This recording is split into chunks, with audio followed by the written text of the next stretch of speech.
Radical está de volta e que bom falar com você mais uma vez. A gente aqui conversava e continuaremos conversando sobre a nossa identidade. Quem somos nós e como a nossa identidade está muito mais do que um imediato momento de respostas e perguntas, mas algo que Cristo fez por nós no passado, um mundo que perdemos e um projeto do qual nos desconectamos no passado e que Deus, no decorrer da história, reconstrói em nós para uma conclusão futura, não só de fim, mas de uma vida como Ele planejou.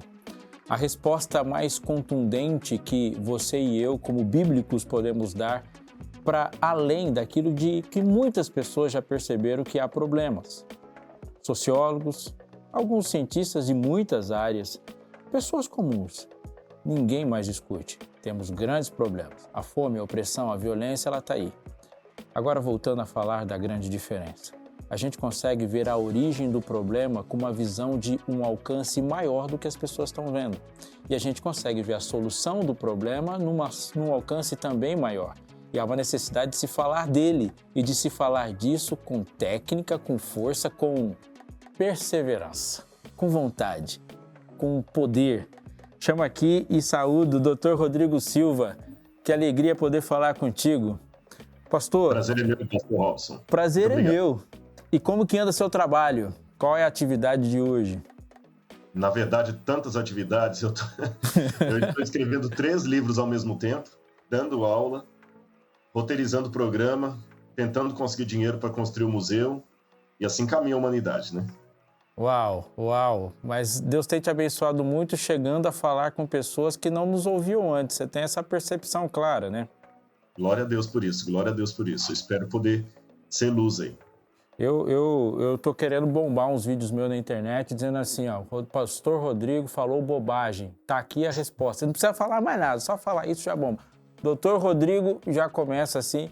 Isso é um negócio, não é fácil de se lidar, mas hoje é necessário a gente lidar com essas coisas. Deus te abençoe no seu trabalho, no seu alcance. Pastor Lucas está agora num lugar ali entre rochedos, né? Num frio de matar. Como é que está um colégio entre rochas, no internato, no mundo DC, depois da Covid? Olha, aqui tá frio. Hoje pela manhã 6 graus. A gente está numa correria, a gente está tentando se adaptar, né, nessa correria, nessa loucura que a pandemia nos trouxe. A gente está com o nosso sistema híbrido, os alunos aqui, e da nossa vida, enfim, muita coisa para fazer. Estou terminando, largos passos de distância do Dr. Rodrigo, mas estou agora terminando minha dissertação do mestrado, então está bem corrido também, dando aula. Está sendo uma experiência desafiadora essa pandemia, né? Mas Deus tem nos sustentado. Amém, amém. Que bom. Obrigado mais uma vez por estar aqui conosco. Eu vou jogar uma pergunta para vocês aí. Bora falar de missão e identidade? E eu já vou começar dizendo isso para você, falando de missão e identidade, porque nós somos seguidores de um Deus missionário. Nós aceitamos um Jesus missionário. Dizer que está seguindo um missionário, é discípulo de um missionário sem ser missionário, é uma conversa que não pega em ninguém. Ela fica complicada, ela questiona até a nossa capacidade de cognição. Ser missionário. Mas o que define um missionário, aí, doutor Rodrigo, qual a diferença de um missionário e de um bonzinho? De um missionário e um bonzinho. E um bonzinho? É. Bom, vamos lá. Em primeiro lugar, essa é uma palavra hoje que também está desgastada, porque quando fala missionário, as pessoas pensam geralmente em alguém que faz um prosélito, que quer colocar uma religião ali goela abaixo do outro. Eu diria o seguinte, o missionário, ele não pode ser aquela visão jesuítica do passado, ou mesmo dos protestantes missionários que iam com toda uma arrogância cultural de achar que ele está vindo trazer luz ao povo que está em trevas. Há muitos missionários, Merton foi um exemplo deles, que se decepcionou quando ele encontrou em povos pagãos uma devoção a Deus e uma piedade muito maior do que os pares que ele tinha na Europa. E alguns desencantaram, falaram assim, peraí, eu vim pregar o quê para eles aqui? Eles que estão pregando para mim? Então, acho que nós podemos superar um pouquinho essa barreira. Só que hoje também nós temos muito claro uma preocupação que está tomando conta de algumas igrejas, e eu vou falar especificamente da Igreja Adventista do Sétimo Dia. O fato de eu ser missionário está ligado, atrelado intimamente à missão, quem eu sou. Geralmente, quando uma pessoa é pequena, tem 3 coisas que a mãe obriga uma criança a aprender. E se sua mãe não ensinou você isso, ela não foi uma boa mãe. Toda mãe obriga o menino a saber de cor o nome do pai, da mãe e o endereço. O nome completo, o nome do pai, da mãe e o endereço. Por que as mães sempre obrigam as crianças a decorar o nome completo, o nome do pai, da mãe e o endereço? Hoje, talvez, eu estou falando da minha geração, hoje talvez ensinam também o número do celular, do pai ou da mãe, a obrigar a decorar. Por quê? Caso aquela criança se perca, ela sabe para onde voltar. Ela sabe o endereço. Então, eu acho que com a teologia nós temos que também ter muito claro qual é o nome do nosso pai, nossa mãe e nosso endereço, o nosso nome completo, em termos de identidade teológica. Porque caso nós nos percamos nesse mundo de ismos e de filosofias, a gente sabe para onde voltar. Lembrando que, na visão adventista, a missão, para fazer jus à palavra missionário, ela não pode ser incompleta. Ela é uma missão que eu diria integral. Muitas vezes as pessoas confundem a missão com assistência social, o que não é verdade. Outros confundem a missão com o proselitismo teológico, o que também não é verdade. Não é questão de só chegar e dar o pão e não ensinar para a pessoa nada sobre Jesus, mas também não é questão de só ficar falando que Jesus vai voltar, que tem um santuário celestial, e não dar o pão a quem tem fome. Eu acho que as duas coisas aí têm que estar ligadas. É um avião. Você não pode prescindir da asa esquerda em benefício da direita, nem vice-versa. Caso contrário, o avião não voa. Tá, vamos definir isso aqui para quem está nos ouvindo e nos assistindo. Algumas expressões elas estão típicas de quem está habituado a ela, mas a gente precisa discutir, senão a gente cai no paraíso da frase pronta. Qual a diferença, portanto, da missão, e aí, pastor Lucas, entra na hora que você quiser, já pode vir de sola, né? Qual a diferença, então, da missão e do proselitismo? Qual a diferença da missão e da assistência social? O que tem na missão que a diferencia, que a singulariza?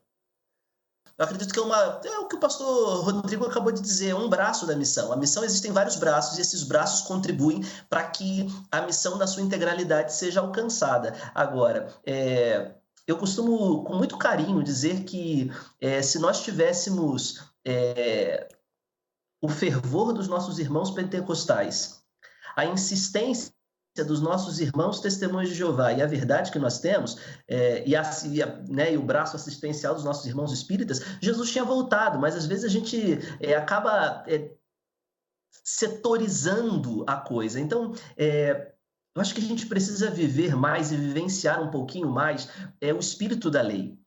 A gente olha para a Bíblia, e aqui eu faço só um adendo rápido para responder essa pergunta, é que a gente olha para a Bíblia como um livro de regras, né? Um livro de que, isso pode, aquilo não pode, isso sim. E a Bíblia não é um livro de regras, na verdade, a Bíblia é um livro de princípios. E eu pensava, escutando o Vertical de alguns tempos atrás, aí, o pastor Edson Nunes falando sobre patriarcado, aquela coisa toda, e ele falava se a Bíblia fosse escrita hoje em dia, né? E eu fiquei pensando acerca disso. A Bíblia teria a mesma mensagem, porque a Bíblia não é um livro para me dizer o que eu tenho que fazer ou não tenho que fazer. A Bíblia é um livro para me dar princípios. E os mesmos princípios que foram aplicados no passado vão ser aplicados hoje.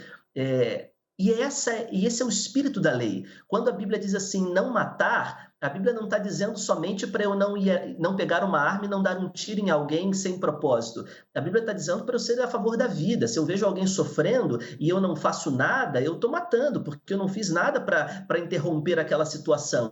Então, é pensar mais no espírito da lei do que na própria lei. Então, definindo missão, para mim, né, na minha concepção, é holística. Missão é geral, ela é integral, ela trabalha todos os aspectos da vida, desde o espírito da lei até a lei e tal. Proselitismo é você fazer aquilo, né? Você vai lá, é o que os famosos defensores da Bíblia fazem, trazem um monte de ideias, querem debater, não, vamos sentar aqui, me fala a tua visão, eu falo a minha, e debate Bíblia como se Deus precisasse de advogado. Ou então a gente tende àquela segunda parte que não, a minha vida... E essa é uma herança Essa é uma herança da Idade Moderna, quando foi dicotomizado, né, o espaço secular da cristandade. Durante a semana eu vivo a minha vida, mas durante o momento religioso eu vivo o religioso. Então, no sábado à noite, a gente junta os jovens, faz um monte de marmita, sopão, e a gente entrega para os moradores de rua, e ótimo, fiz o meu projeto missionário, tá tudo certo. Não fez, não é projeto missionário. Isso é parte do processo da lei. Eu estou salvo, então eu não vou matar, e se eu não vou matar, eu vou ser a favor da vida, vou ajudá-los. Isso faz parte do processo, mas isso não é ser missionário. Tanto quanto as pessoas tendem também ao outro extremo, que é pensar na missão transcultural fora do país. Quero ser missionário, então eu vou para a África. Quero ser missionário, então eu vou para a janela 1040. Quando se esquecem que missão é integral. Eu posso ser missionário aqui, a minha vida deve ser missionária aqui quando eu levo salvação. E não uma salvação que seja uma defesa de Cristo ou das verdades bíblicas somente, nem tanto assistencialismo, né? Eu gosto de pensar na questão, literalmente, da palavra filantropia, né? Filantropos, né? Amor à humanidade, né? Enfim, pensar nesse amor à humanidade em todas as áreas. Amo para salvar, amo porque estão passando necessidade, amo porque precisam de resgate. Pensar no geral. Eu gosto de pensar na relação dom e fruto. Quando a gente olha a descrição de dons, elas são essencialmente ações. O dom de curar, o dom de pregar, o dom de ensinar. Dom, em última essência, é o agir como Cristo. A reprodução de dons, ela é a reprodução, em última essência, das ações de Cristo na vida de quem o segue. Fruto são traços. Amor, alegria, paz, bondade, fidelidade, mansidão, domínio próprio. Você vê a personalidade de Cristo ali, traços dele. Então, para explicar melhor, é como se eu aparecesse aqui, olhasse para a câmera e falasse, chega mais perto. Eu posso falar o que o pastor Luiz Gonçalves falou, mas quando você ouviu a voz, ele fala, está falando a mesma coisa, mas não está falando como. Eu posso tentar impostar a voz assim, mas essa minha voz impostada parece falsa, mesmo que eu fique tentando imitar o Rodrigo Silva. Eu posso falar o que ele falou, mas não estou falando como ele falou, e isso vai ser lido como falsidade. Eu preciso fazer o que Cristo fez, mas eu preciso fazer como Cristo fez. Eu preciso falar o que Cristo falou, mas eu preciso falar como Cristo falou. Os atos de bondade, elas acompanham o efeito da pregação como prova de que aquilo já fez efeito em quem já ouviu ela. E se isso não acontecer, o ouvido lê como mentira e acaba sendo uma tragédia nisso. Eu posso jogar aqui para os meus amigos para a gente conversar que muito do ateísmo presente, ela não é uma rejeição a um Deus que existe. Ele é uma rejeição a um Deus que lhe foi apresentado. Concorda com isso? Com certeza, com certeza. Há muitos ateus que podem dizer assim, eu sou ateu graças a Deus. Na verdade, quando de graças a Deus, não ao Altíssimo, mas a imagem de Deus que passaram para ele, você vê que teve um filósofo que marcou a passagem do século XIX para o século XX, e considerando o público do Vertical como sendo principalmente ou majoritariamente jovens universitários, todo mundo já ouviu falar de Nietzsche, e alguns provavelmente leram alguns livros de Nietzsche. E Nietzsche, quando ele morre em 1900, um ano antes, em 1899, quando ele estava assim com problemas mentais já, ele teve vários problemas, ele teve sífilis, e ele terminou seus anos no asilo para loucos mentais, não asilo de velhice. Ele dizia, Deus morreu.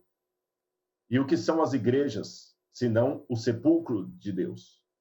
Ou seja, quando Nietzsche apregou a morte de Deus, ele não apregou a morte, em primeiro lugar, transcendental do Altíssimo. Existe uma discussão na academia se Nietzsche era de fato ateu ou um deísta, alguma coisa parecida. Eu não vou entrar no mérito da questão aqui, mas só para pontuar que existem alguns que falam que Nietzsche não era ateu, que ele era apenas um deísta. Ele acreditava naquele mesmo Deus de Spinoza, um Deus que criou e que foi embora, que alguns pensam que seria o Deus de Einstein também. Toda essa galera aí, com exceção de Nietzsche, judeus. Mas voltando ao que eu estava dizendo, Nietzsche falou que Deus morreu e a igreja fez o seu sepultamento. As religiões na Europa estavam tão ruins que, levando-se em consideração que a minha vida é a única Bíblia que muita gente está lendo lá fora, eu posso ser o maior, o melhor ou o pior argumento de Deus. Agora, temos que tomar cuidado, pastor Robson, com algumas coisas aqui. para pontuar isso. Você sabe que o grande problema, às vezes, dos inimigos intelectuais da igreja é quando eles vão no rastro que a igreja deixa, sabe? Quando eles vão no rastro que a igreja deixa. Porque, lidando com muitas pessoas não religiosas, eu já vi de tudo. Lá fora também tem o louco, tem o patológico, tem aquele ateu que é respeitoso, tem aquele ateu que é panfletário, tem aquele ateu que, poxa, é um cara bacana, tem aquele ateu que é um porre de conversar com ele, tem um militante, tem de tudo, como tem também nas religiões de tudo. A diferença entre religiosos e não religiosos não está por aí, porque as mesmas características que eu vejo dentro da igreja, eu vejo fora dela. Porém, considerando essa situação, o que eu noto? De maneira mais ou menos geral, as pessoas de fora da igreja, elas não conseguem processar a incoerência do crente. Eu vou explicitar o que eu quero dizer. Uma pessoa que não fala nada sobre alimentação e come de tudo, o máximo que ela pode arrancar de comentários é: nossa, fulano de tal come, hein? Ô camarada glutão, come de tudo. Gosta de beber tudo e come de tudo. Bebe e come à vontade. Esse aí é um comedor inveterado. Pode até fazer piadinha. Agora, quando um vegano é flagrado comendo carne, isso chama muito mais atenção. Por quê? Porque o vegano, ele prega contra aquilo, ele prega. Então, eu me lembro uma vez que eu estava numa viagem, tinha uma moça vegana e, às vezes, assim, tudo que ela ia de fazer, ela tinha que fazer um discurso a favor do veganismo. Não, porque a escova de dente não pode ser de plástico por causa disso, porque isso aqui não pode ser de tudo e tal. E um dia ela estava guardando a escova dentro de uma capinha de plástico. Na hora eu atinei e falei assim: mas, vem cá, e essa capinha de plástico? Ah, não, é do meu irmão. Por que eu estou colocando isso aqui? Quando você põe ênfase demais numa coisa, espera-se do lado de fora que você seja coerente com o discurso. Você entendeu? Eu não acho que ela está acabando com o mundo porque ela usou uma capinha de plástico na escova de dente. Mas, considerando o discurso vegano dela, me soa estranho que ela tivesse uma capinha de plástico para guardar a escova de dente. Vocês entenderam? Então, a mesma coisa eu aplico a mim, religioso. A partir do momento que eu falo para o mundo que Deus vai voltar, que eu acredito num livro chamado Bíblia Sagrada, mas eu não vivo aquela coerência, o mundo vai dar gargalhadas e vão rir da minha cara. E aí eu termino a minha resposta aqui com uma preocupação muito grande, já que eu falei da questão do vácuo que a igreja deixa. O mundo, às vezes, vai no vácuo que a igreja deixa. Por muito tempo, as igrejas cristãs, elas negligenciaram muito a assistência social. Muito. Eu tenho que admitir isso. Há assistência social nas igrejas? É claro que há, mas usando uma expressão que eu não sei se foi o pastor Lucas ou se foi você que usou o pastor Robson, a gente setorizou. Ficou num setor. Então, por exemplo, falando em linguagem adventista, assistência social são as Dorcas, o departamento de Dorcas. Para quem não conhece, como falava antigamente, aquele departamentinho no fundo da igreja que cuidava ali dos assistentes, da assistência social. Ou então, depois veio a ASA, Assistência Social Adventista, hoje temos a ADRA, manda para a ADRA. Mas, de maneira geral mesmo, às vezes a gente não vê um comportamento da igreja tão piedoso, tão forte na ajuda humanitária. Não vemos. Às vezes tem uma campanha. Vai lá a galera do Caleb, faz uma campanha, beleza. Não estou menosprezando a campanha, ela é bem-vinda, mas essa campanha só tem resultado se ela for um eco da minha vida diária. Se eu só ajudo a distribuir cestas quando eu estou na campanha, com a galera, estou vestindo a camisetinha lá e distribuindo cestas, mas no meu dia a dia eu não divido o meu pão com o meu semelhante, eu não estou participando de uma campanha como missionário, eu estou apenas participando do oba-oba. E o que acontece? Alguns grupos ateus, eles perceberam que eles não conseguiam dominar o mundo negando a existência de Deus. Porque mesmo que o ateísmo, de maneira sistematizada, seja um fenômeno recente na história, a partir da modernidade para cá, nós temos brilhantes ateus que não conseguiram convencer o mundo que Deus não existe. Você tem vários aí que eu podia... David Hume, você podia falar de David Hume, você podia falar do avanço pró-ateísmo que Darwin causou, criando a teoria da evolução das espécies, ou quem sabe Freud com a psicanálise completamente destituída de Deus, ou mesmo Einstein com a ideia de um universo que é mecânico por si mesmo, e Stephen Dawkins, Richard Dawkins, Stephen Hawking, toda essa galera aí de genialidade excessiva, gênios, não conseguiram convencer a Deus, a humanidade, que Deus não existe. Nós ainda temos uma humanidade teimosamente crente em Deus. Os ateus do mundo não representam nem 5% da população mundial. Então, qual que é a nova estratégia do ateísmo? Eles pegaram os vácuos que a igreja tem e apropriaram esses discursos para si. Então, agora você vê ateu falando de espiritualidade e achando que a espiritualidade ateia é a superior. Aí você vê os ateus conseguindo minar a cabeça de muitos jovens através da educação e apropriando-se de discursos sociais. E aí eles pegam tudo da igreja, agora quem fala de discurso social são eles, a igreja alienada. Quem fala espiritualidade são eles. E muitos jovens, sem perceber, compraram esse discurso e estão criando alguns mantras aí do tipo, religião nada, eu quero é Jesus. Vamos acabar com o sistema, os que são vendidos ao sistema. Eu sou espiritual, não sou religioso. Eu não sou do sistema. Sabe, qualquer ajuda humanitária através da igreja não funciona. O que funciona é o discurso, a retórica, que denuncia estruturas, que eles chamam estruturas de pecado. Olha, uma linguagem cristã. Abandonam aquela noção paulina de que o ser humano é pecador e precisa ser redimido para adquirir uma visão de Rousseau, que o ser humano nasce bom, quem o corrompe é a sociedade. Então, hoje, eu não tenho mais que lidar com o pecador, eu tenho que lidar com o sistema que está corrompido. Então, hoje, o meu papel não é mais pregar para o Robson, você é um pecador e tem que aceitar Jesus como seu salvador pessoal. Não, eu tenho que proteger o Robson com todas as virtudes e defeitos que ele possua e detonar com a estrutura que não deu para o Robson as mesmas oportunidades que deu para o outro, porque o Robson é negro, o outro não é.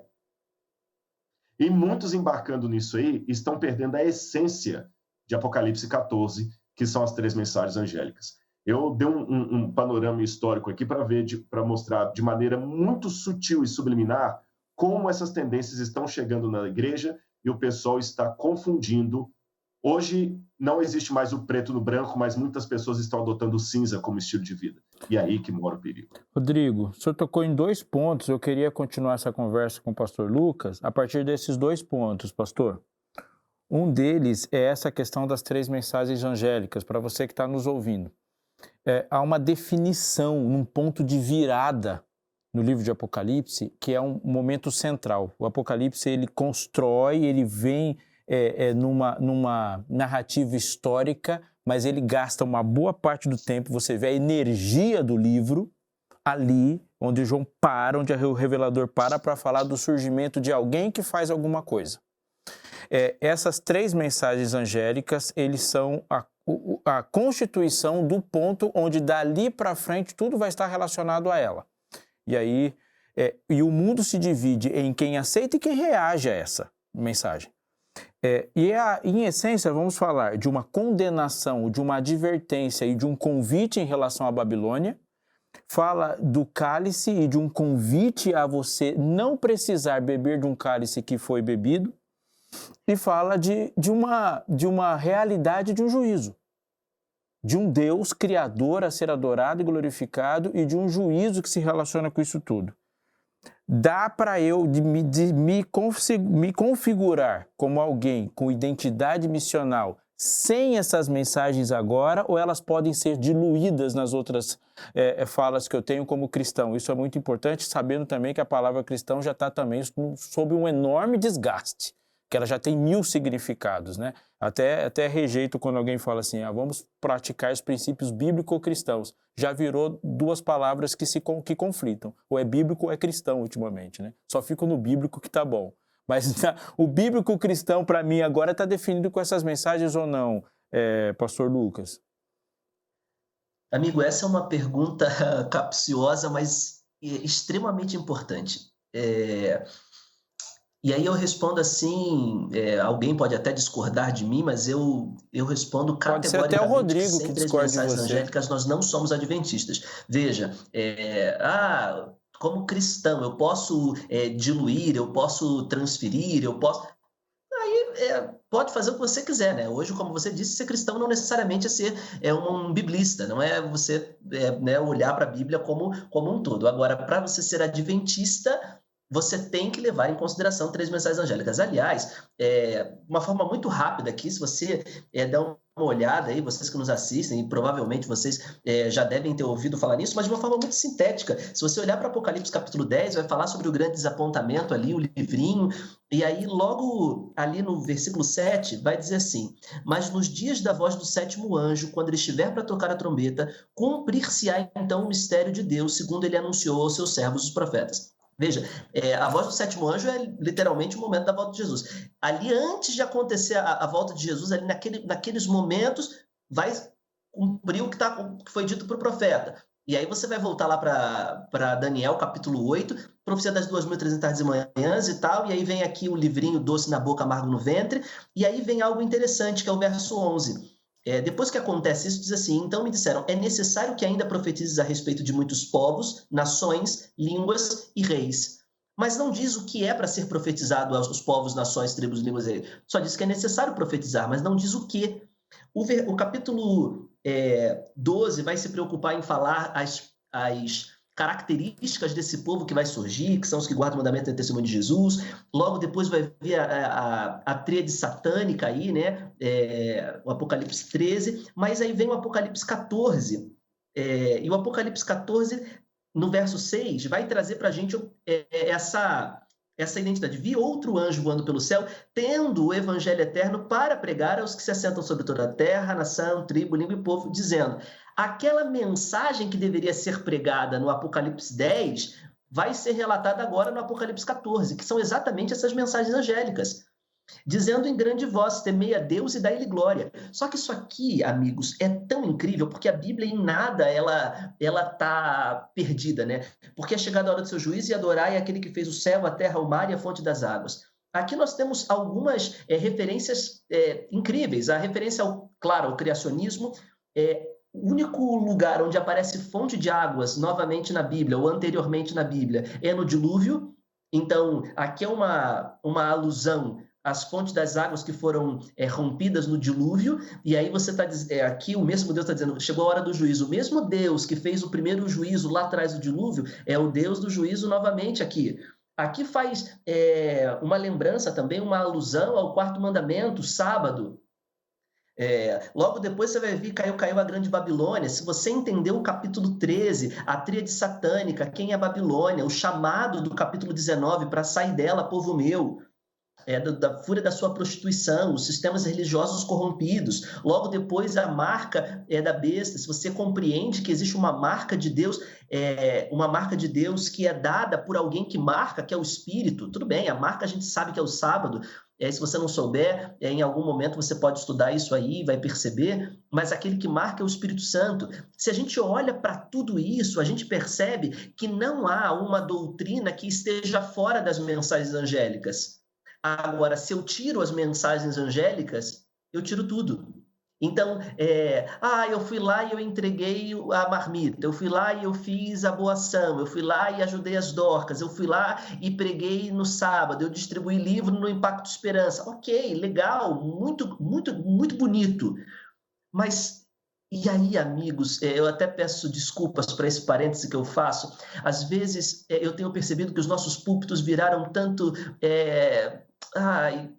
coisas assim, motivacional, sabe? Um negócio de coach, que você vai lá e fala uma coisa bonita, e aí conta a historinha da menina que tinha olho azul e que perdeu o dedo, e aí na tribo não sei o quê. Sabe essas historinhas que a gente conta, umas ilustrações, e pouco se fala de Bíblia. Pouco a gente para o alimento sólido. E a gente está vivendo um período na história do nosso mundo em que é o período final do tempo do fim. E se a gente não se despertar para que a gente precisa subir ao púlpito para, mais uma vez, proclamar as 3 mensagens angélicas, entender juízo investigativo, santuário celeste, essa é a única doutrina distintiva da nossa igreja.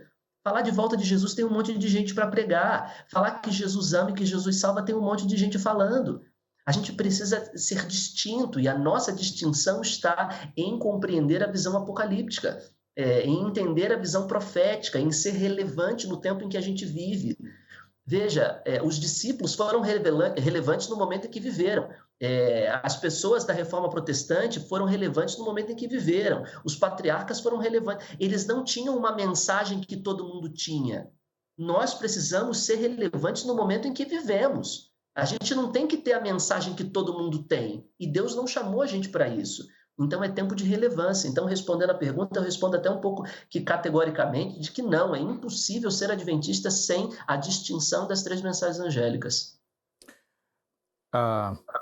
O livro de Apocalipse, nessa revelação, no afastar a cortina, ele começa com um chamado interessante.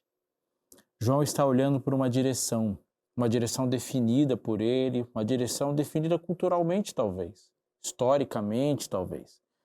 E naquela direção com que ele olha, ele consegue perceber algumas coisas e ler algumas coisas. Mas uma coisa impacta, muda o jogo. É o ponto de virada, de fato, da revelação, de perspectiva não só de si, de Cristo e do futuro, quando ele ouve por detrás de si uma voz. Isso não é uma coisa pequena no texto.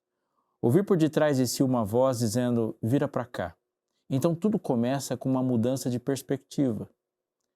Alguém já disse que todo ponto de vista é visto de um ponto. Se mudar o ponto, muda a vista.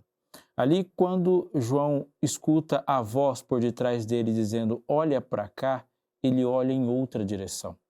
E nessa outra direção que ele olha, ele vê um Deus que cuida. Sim, que passa entre os candeeiros e que tem na sua mão você, eu, a igreja. Essa é a visão.